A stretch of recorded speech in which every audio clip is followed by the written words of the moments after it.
Welcome to my study today and the second video on the English articles, the, a, and of course not forgetting the zero article.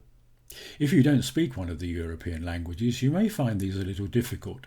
So we'll start with an overview and then we'll have a closer look at how we use a and an, and I'll give you some exercises so you can practice them. Then I have some idioms for you using a and an, which will help you with your exam work. So let's get started with the overview. With singular countable nouns, that's one thing, we can use all three, a, an and the.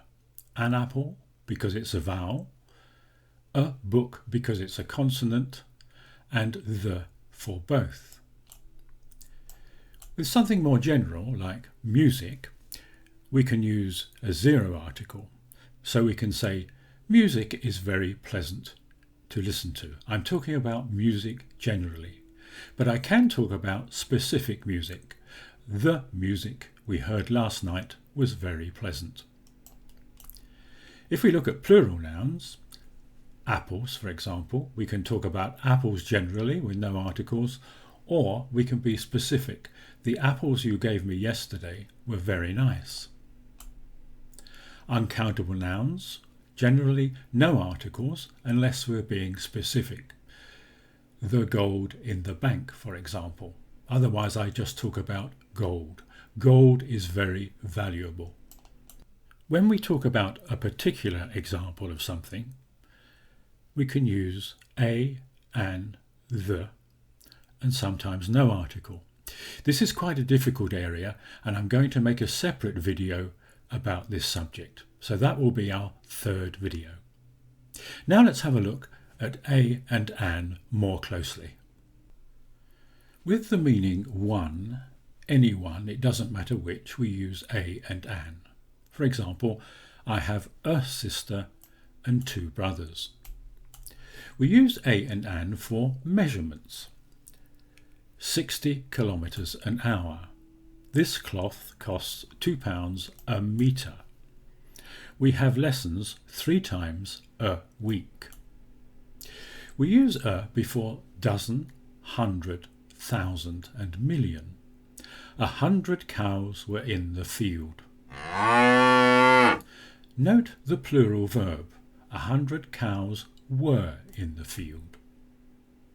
When we talk about professions, religion or a class, we require an article.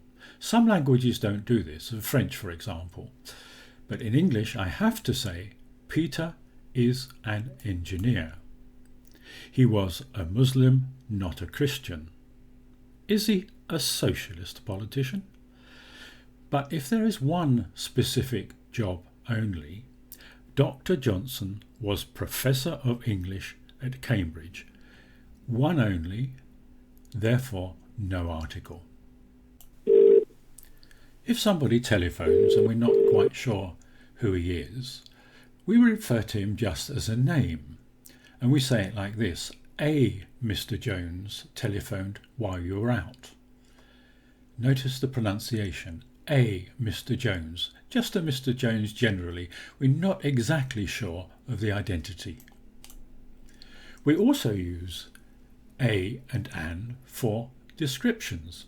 The man had an angry look. Now here are some exercises for you to practice a and an. Exercise 1, a and an. Fill in the missing words. The answers follow.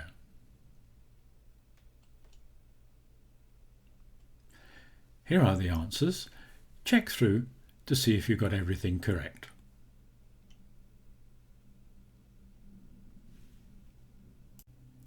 Here are some idiomatic phrases using a and an, which are quite common in English. Try to learn just one or two, and if you can use them in your written work, you will get a lot more marks. Let me draw your attention to these special phrases when we talk about ailments or illnesses. We generally say to have a headache, a pain, a cold, or a cough. But we use zero article with toothache. I have toothache, earache, rheumatism.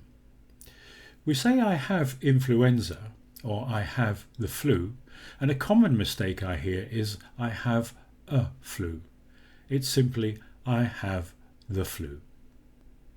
Next time we'll have a look at the definite article. So I really must say goodbye. Thank you for watching, and I'll see you next time. Bye.